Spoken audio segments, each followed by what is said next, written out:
Deus falou para Josué: Josué, medita de dia e de noite, guarda a minha palavra, porque ninguém vai poder te resistir todos os dias da sua vida.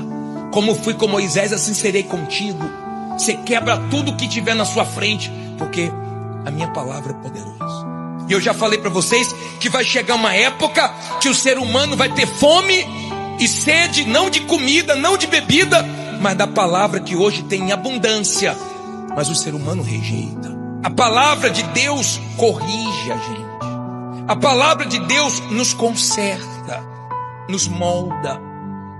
Quando você ouve a palavra, você enxerga o que você precisa mudar. E quanto mais você lê, medita, guarda, pratica, mais ela te muda. Todos que desprezaram a palavra foram destruídos. Todos que guardaram a palavra venceram tudo que se levantaram contra ele.